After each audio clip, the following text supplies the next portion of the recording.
قرآن کے جو احکامات اللہ تعالیٰ کے ہیں، احادیث رسول جو اللہ تعالیٰ کی ہیں، احادیث پکار پکار کر کہتی ہیں کہ نماز پڑھو تو اللہ کے رسول کے طریقے پر پڑھو، نماز پڑھو تو تم سینے پر ہاتھ باندھو، نماز پڑھو تو رفع الیدین کرو، ہاتھ اٹھاؤ، نماز پڑھو جب سورہ فاتحہ پڑھی جائے تو آخر میں بلند آواز سے آمین کہو۔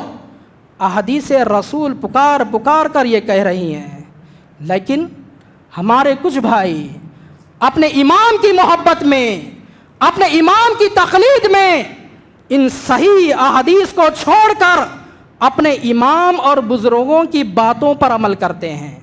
یہی عقیدے کا بگاڑ ہے۔ اس کائنات میں، اس شریعت میں اگر کسی کی چلے گی تو وہ اللہ اور اللہ کے رسول کی چلے گی۔ اللہ اور اللہ کے رسول کے علاوہ اس کائنات میں کوئی بڑا امام نہیں ہے، آپ صلی اللہ علیہ وسلم سے بڑا کوئی امام نہیں ہے۔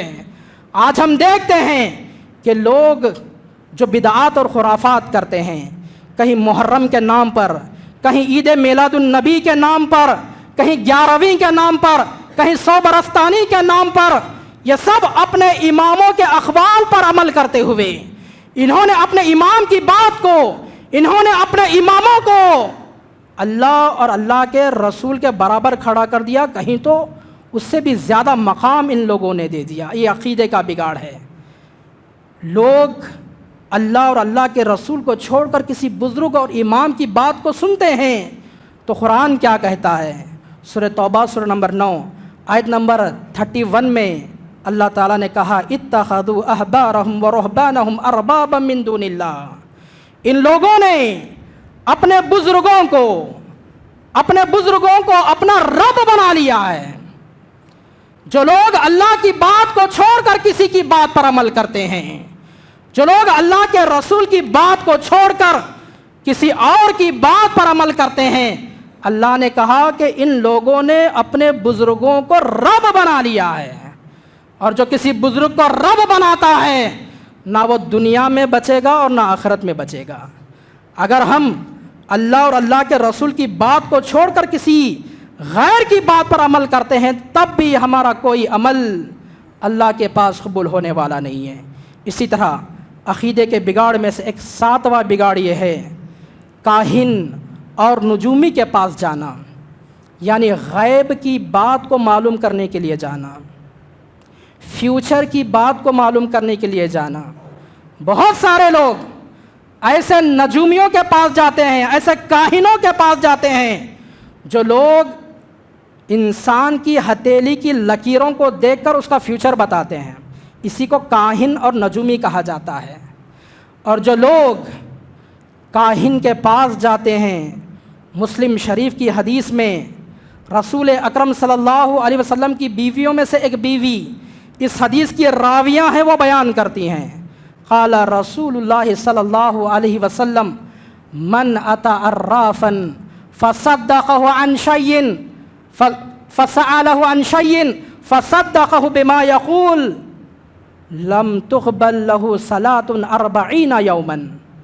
جو کوئی بھی کسی غیب کی بات کو معلوم کرنے کے لیے کسی کے پاس جاتا ہے، اپنے فیوچر کو معلوم کرنے کے لیے کسی کے پاس جاتا ہے، تو پیارے رسول نے فرمایا کہ ایسے آدمی کی 40 دن کی نماز قبول نہیں ہوتی۔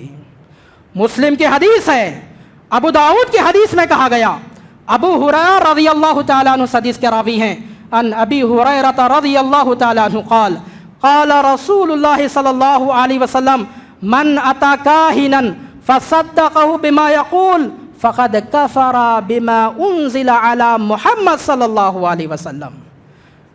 کتنی خطرناک بات کہی گئی۔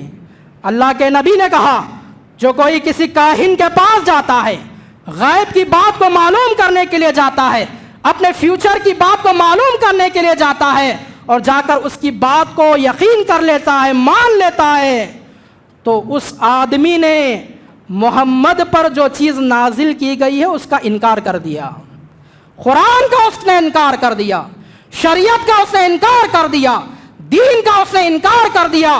اور جو شریعت کا انکار کر دے، جو دین کا انکار کر دے، وہ کافر ہو جاتا ہے، وہ مسلمان نہیں رہتا۔ غیب کا علم صرف اور صرف اللہ کے پاس ہے۔ کل کیا ہوگا صرف اللہ کو معلوم ہے۔